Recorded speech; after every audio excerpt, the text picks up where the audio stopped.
नमस्कार. श्री निसर्गदत्त महाराज. एक चिंतन संकलन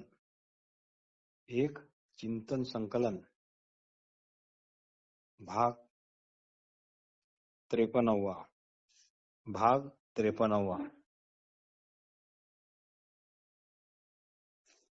ज्या क्षणी आपण म्हणतो मी हजर नाही, नेमक्या त्या क्षणी आपण ठळकपणे आणि पूर्ण शक्तीनिशी स्पष्टपणे हजर असतो.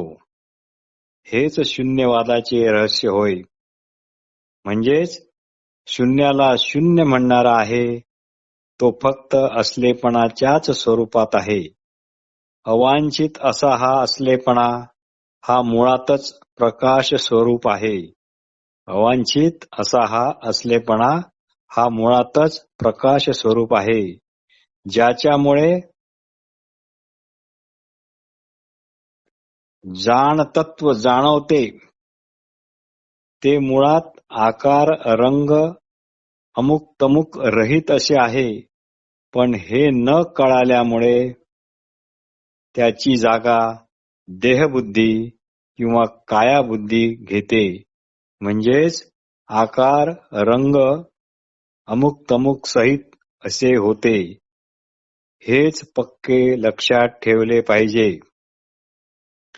जे न समजल्यामुळे आपल्याला गुंतवून टाकते, नेमके तेच सुटका पण करते. फक्त गुरुवचन ते तू आहेस याला चिटकून राहिल्यास हा चमत्कार घडतो. चिटकून राहण्याची चिकाटी यालाच वाटलं तर गुरुकृपा म्हणा. गुरुवचनाला चिटकून राहण्याची चिकाटी यालाच वाटलं तर गुरुकृपा म्हणा. गुरुवचन म्हणजे ते तू आहेस. ज्यांनी गुंतवून टाकल्यासारखे केले आहे तेच गुरुकृपेने मोकळ्यापणा पण देते. काया हेच आपले रूप आहे. यामुळे मोकळेपणा दडपल्या गेला होता. कारण काया हेच आपले रूप असे वाटणे यालाच तर माया म्हणतात. हीच ती भूल, हाच तो भ्रम. यामुळे स्वतःला देहरूप समजले जाते व अशी देहबुद्धी आली की पापी पुण्यात्मा मूर्ख पंडित स्त्री पुरुष असा गुंता वाढतो व तशा तशा गरजा पण वाढतात.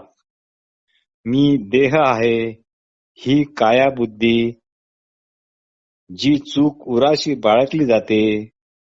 मी देह आहे ही कायाबुद्धी रूपाने ही जी चूक उराशी बाळगली जाते तेच खरे आवरण आहे. इतके कळले की हे कळताच त्या कळण्याच्या प्रकाशात लगेच आवरण भंग पावते. मग दुसरा कुठलाच प्रयत्न करावा लागत नाही. आता कुठलाही गैरसमज नाही असे मनापासून वाटणे म्हणजेच गुरुकृपा असे तुम्ही म्हणू शकता. यालाच श्री सिद्धरामेश्वर महाराज मायेचे कंबरणे मोडणे असे म्हणत. यालाच श्री सिद्धेश्वर महाराज श्री सिद्धरामेश्वर महाराज मायेचे कंबरणे मोडणे म्हणत.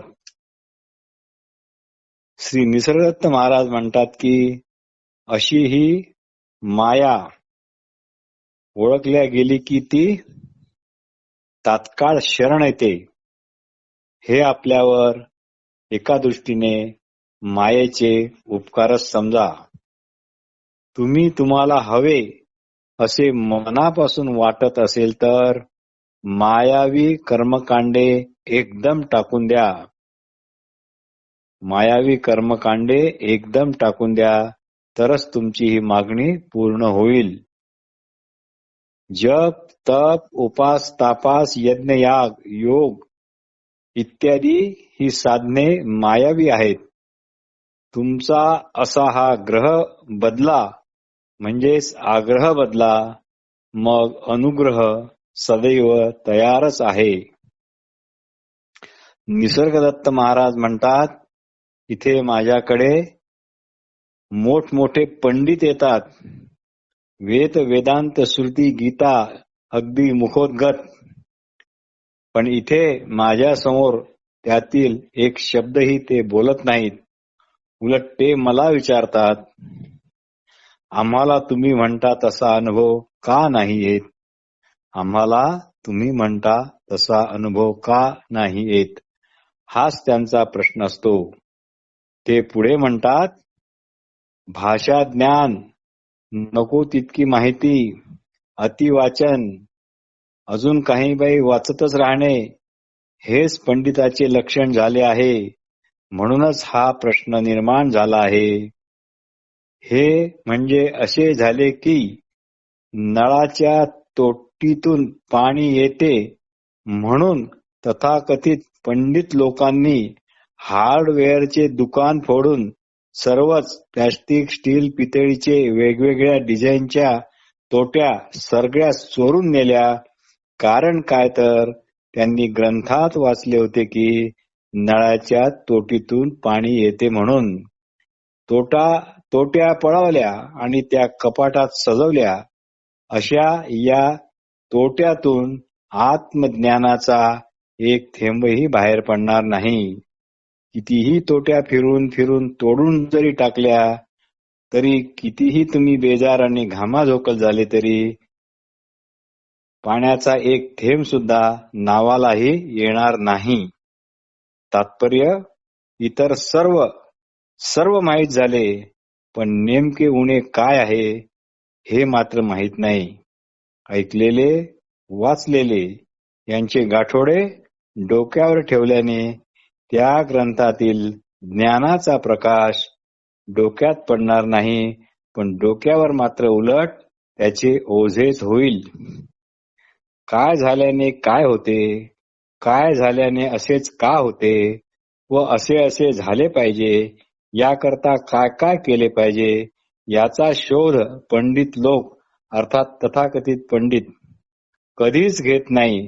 फक्त अज्ञानाच्या ओल्याव्यात पाठांतराची कुरणेच्या कुरणे म्हणजे लॉन जिवंत ठेवतात. फक्त अज्ञानाच्या ओल्याव्यात पाठांतराची कुरणेच्या कुरणे म्हणजे लॉन जिवंत ठेवतात. श्री निसर्गदत्त महाराज म्हणतात, इथे काहीही निर्माण झाले नाही, कोणीही काहीही निर्माण केले नाही, कोणी काहीही कधीही निर्माण केले नाही, कोणी काहीही कुठेही निर्माण केले नाही. पण तुम्ही हे सर्व का व कसे आहेत? याला एकच उत्तर, बस हे असेच आहे.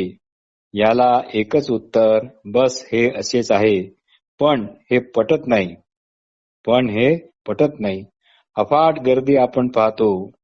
या गर्दीचे पुढे काय होईल ही चिंता आपल्याला वाटते. पण आज आपल्याजवळ आपण असल्याची बातमी आहे म्हणून अनेक वस्तूंचे प्रेम वाटते. पण समजा ही असलेपणाची बातमीच गेली तर कुठले जग व कुठले अख्खे जग? तर त्याचे किंवा गर्दीचे काय होईल हा प्रश्न मग निर्माणच होत नाही. तू असल्याची बातमीच नाही तर हा देह व हे जग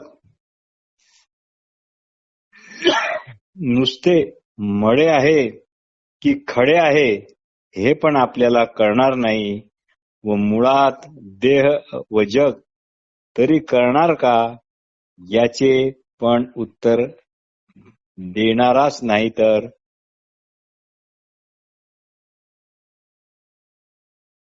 कळणार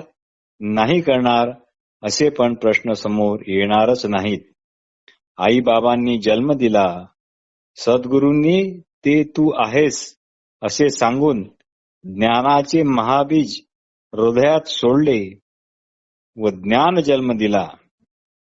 तुमच्या जिभेला स्वतःचा स्वाद नाही म्हणूनच ती इतर सर्व स्वाद जाणते. जिभेला स्वतःचा जर स्वाद असता तर तिला इतर स्वाद जाणविलेच नसते. तसाच असलेपणा तसाच असणेपणाला शुद्ध जाणीवेला कल्पनेचा स्वाद नाही, तेथे केवळ असण्याचाच प्रकाश आहे. त्यामुळेच आपण आपण आहोत हे कळते. त्यामुळेच आपण आपण आहोत हे कळते. एका ठिकाणी श्री निसर्गदत्त महाराज परब्रह्माची फारच सुटसुटीत अशी व्याख्या करतात. एका ठिकाणी श्री निसर्गदत्त महाराज परब्रह्माची फारच सुटसुटीत अशी व्याख्या करतात. ती अशी: जिथे आपण नाही, जिथे आपण नाही किंवा आपण आहोत हे काहीच भासत नाही, अशा स्थितीला परब्रह्म म्हणतात. आपले मूळ म्हणजे आपण म्हणून आपल्या जवळ असलेली ओळख. आपले मूळ म्हणजे आपण म्हणून आपल्या जवळच असलेली आपली ओळख. या ओळखीलाच आत्मज्ञान म्हणतात. या ओळखीलाच आत्मज्ञान म्हणतात. ही ओळख आपल्याच ओळखीत जेव्हा विराम पावते तेव्हा त्याला कैवल्य म्हणतात. ही ओळख आपल्याच ओळखीत जेव्हा विराम पावते तेव्हा त्याला कैवल्य म्हणतात. पण सध्या तुम्ही जी ओळख वापरता ती कायेची ओळख आहे. ज्या ओळखीने तुम्ही आपल्याला देहाच्या ओळखीने मानता, पण ती ओळख ही देहासारखी नाही. ही ओळख तुम्हाला सहन होत नाही, म्हणून तुम्ही जगातल्या व्यवहारात स्वतःला गुंतवून ठेवता व ऐकलेल्या, कल्पना केलेल्या सुखाच्या मागे लागता. पण ज्या ज्या वेळी जे जे परवडले ते ते सुख आणि नाही परवडले तर तेच दुःख. जे एकाला महादुःख तेच दुसऱ्याला महासुख असू शकते. जेथे सर्वच काल्पनिक तेथे कशाला खरे आणि कशाला खोटे म्हणायचे.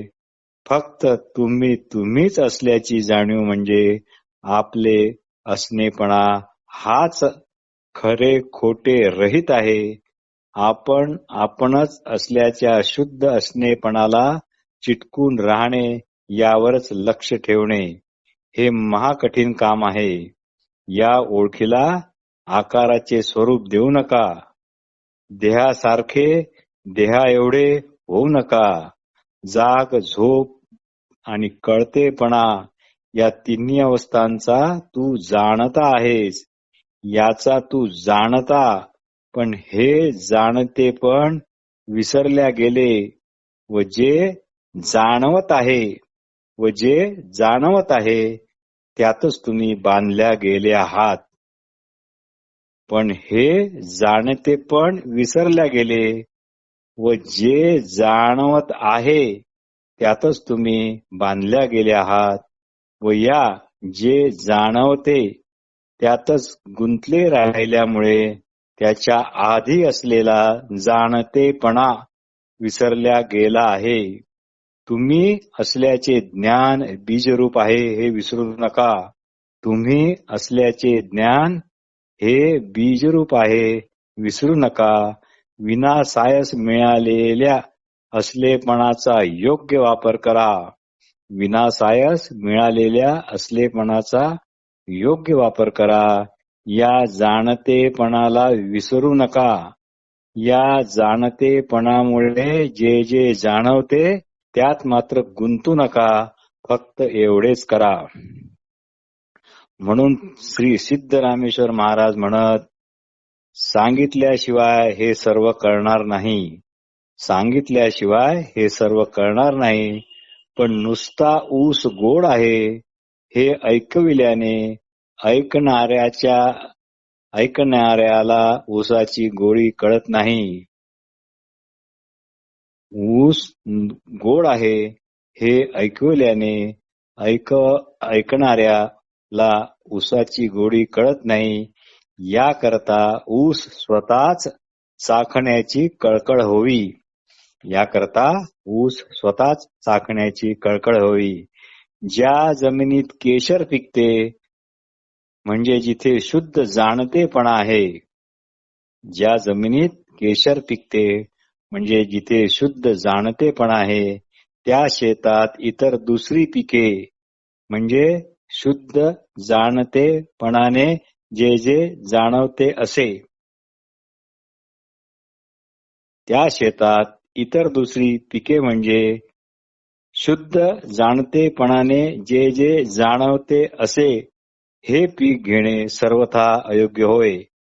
कळकळ असेल तरच एखादा स्वतःच स्वतःला शोधण्याचा प्रयत्न करतो व ते तू आहेस या गुरुवचनाला चिकटून राहतो. मग त्याला कशाचीच जरुरी राहत नाही. माझेपणाने आणि मीपणाने आपण किती माजलो आहोत हे प्रामाणिकपणे लक्षात येताच आपला सर्व माज उतरतो. मी नाही, माझे काहीच नाही ही वस्तुस्थिती लक्षात येताच चित्रच बदलते. देह मी नाही, तो जागच्या जागी आहे. आपण त्यालाच उद्देशून मी देह आहे म्हणतो किंवा मी देह नाही असेही म्हणतो. दोन्ही म्हणणे हे देहबुद्धीचेच लक्षणे आहेत. देह तुमच्या जवळ येऊन कधीच म्हणत नाही की बरं का भाऊ, मी तुझा देह आहे बरे, किंवा मी तुझा देह नाही बर का.